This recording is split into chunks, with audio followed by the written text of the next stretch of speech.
कांग्रेस अध्यक्ष श्री मल्लिकार्जुन खड़गे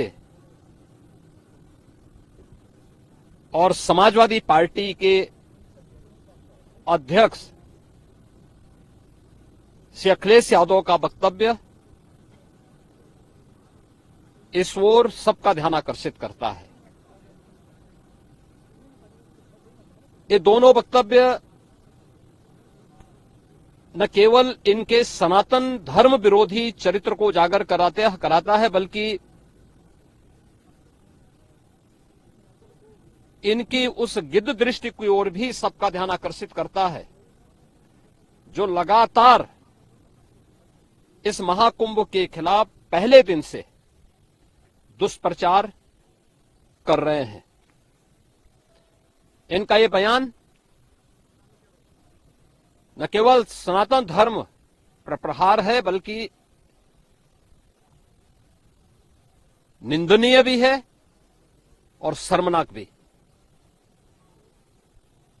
कांग्रेस अध्यक्ष का यह कहना कि प्रयागराज कुंभ में मौनी अमावस्या के दिन हजारों लोग मर गए, हमें अफसोस होता है। एक इतना वरिष्ठ नेता, कांग्रेस देश की जो सबसे पुरानी पार्टी है, उसके अध्यक्ष से अपेक्षा की जाती है कि वो एक मर्यादित बयान देश की संसद में रखें,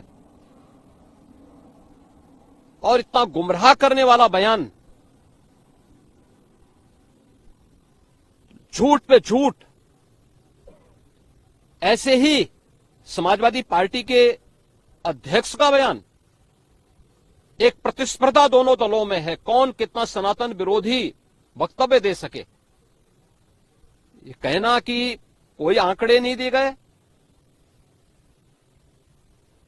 यहां से प्रशासन से जो बयान जो आंकड़े दिए गए,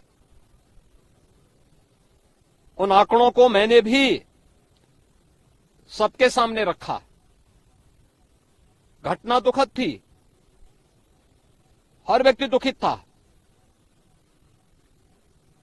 और जितने क्विक रिस्पांस से मेला प्रशासन, पुलिस, एनडीआरएफ, एसडीआरएफ, सिविल डिफेंस, इन सब ने मिलकर के घायलों को हॉस्पिटल पहुंचाने का काम किया, अपने आप में एक मिसाल है। करोड़ों लोग प्रयागराज में उस दिन उपस्थित थे।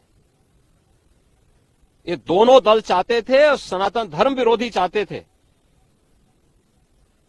कि बड़ा हादसा हो जाए।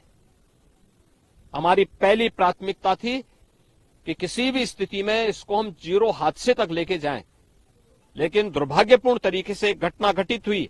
लेकिन जितने क्विक रिस्पांस से प्रशासन ने और सभी संबंधित संस्थाओं ने कार्य लेकर के उन्हें हॉस्पिटलाइज किया, उसमें कुछ लोग उस हादसे के शिकार हुए, वह दुखद है। उन सभी परिवारों के प्रति हम लोगों ने अपनी संवेदना भी व्यक्त की और उसके लिए कुछ आर्थिक मुआवजा भी घोषित किया।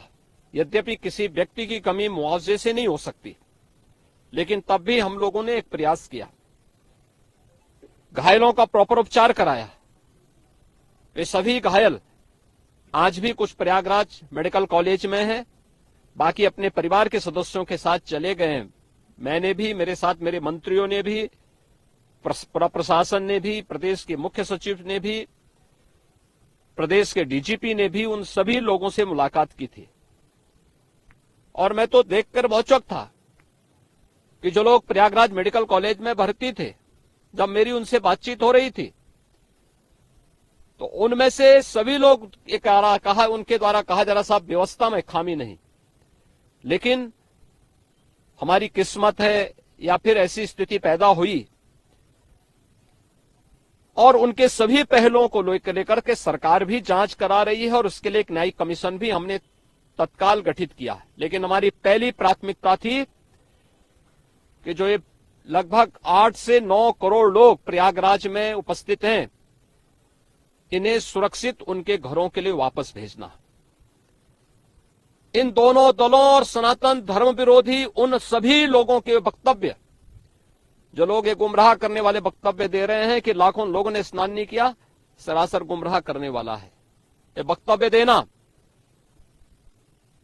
कि कोई अमृत स्नान या साय स्नान नहीं हुआ, ये भी गुमराह करने वाला वक्तव्य है और सनातन धर्म की अवमानना ही नहीं, बदनाम करने की साजिश का एक हिस्सा है।